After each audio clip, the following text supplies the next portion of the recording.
ربي وربكم فاعبدوه هذا صراط مستقيم. حدیث کے الفاظ ہیں ان قول لا الہ الا اللہ تدفع عن قائلها 99 من البلاء ادناها الہم. جو شخص لا الہ الا اللہ کہتا ہے، اس کے کہنے پہ کتنا وقت لگے گا؟ لا الہ الا اللہ گنتی کے چند سیکنڈ. جو کثرت سے لا الہ الا اللہ پڑھتا ہے 99 بلائیں اللہ اس کی دور فرما دیتے ہیں. ادناها الہم، 99 بلاؤں کے اندر غم سب سے چھوٹی بلا ہے. کہ جی غم چھوٹی بلا ہے کہ کافی بڑی ہے؟ غم سے ہی ہارٹ پرابلمز بنتی ہے نا.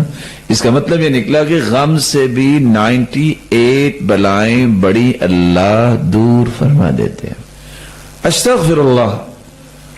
حدیث کے الفاظ من لزم الاستغفار جعل اللہ له من كل هم فرجا ومن كل ضيق مخرجا ورزقه من حيث لا يحتسب.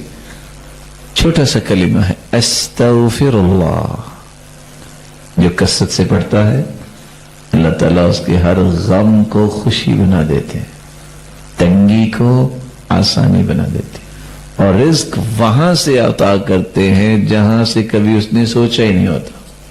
رسول اللہ صلی اللہ علیہ وسلم نے فرمایا دنیا کا کوئی غم کسی کو آئے، کوئی پریشانی آئے، کوئی کرب میں مبتلا ہو، صرف اتنا کہہ دے لا الہ الا انت سبحانک انی کنت من الظالمین لم يدع بها رجل قط الا استجاب اللہ لذلك. اتنا کہنے والا جس غم اور پریشانی کے لیے کہے گا اللہ اس کی دعا کو رد نہیں فرمائیں گے، وہ غم دور ہو جائے گا.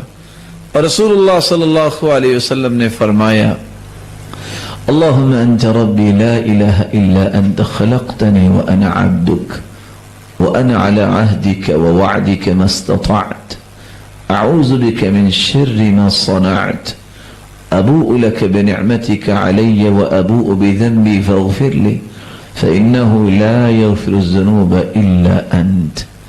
اتنے کلمات کو کہہ دے زندگی کا کوئی غم جو ہے اللہ اس کو خوشی میں تبدیل کر دیں گے، کسی پریشانی کو اللہ تعالیٰ راحت میں تبدیل کر دیں گے.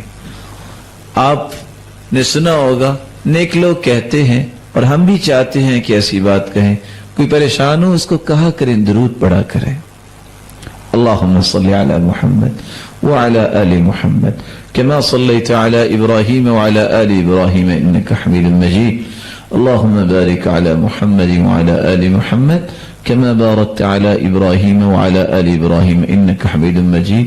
وہ آگے سے کیا کہتا ہے؟ میرے غم ختم نہیں ہوتے اور آپ کہہ رہے ہیں درود پڑھیں. ارے بھائی غم ختم کرنے کا ہی تو علاج ہے.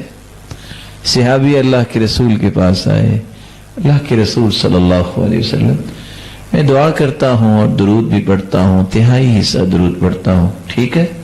فرمایا فإن زدت فهو خير لك، یہ بھی اچھا ہے لیکن اگر اس سے زیادہ پڑھ لو تو اور اچھا ہے. فرمایا فالشطر، آدھا درود اور آدھی دعا. فرمایا یہ بھی اچھا ہے فإن زدت فهو خير لك، اگر اور پڑھ لو تو اور اچھا ہے.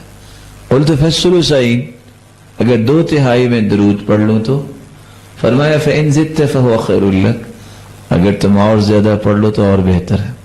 کہا اگر میں درود ہی پڑھوں دعا کا موقع ہی نہ ملے تو.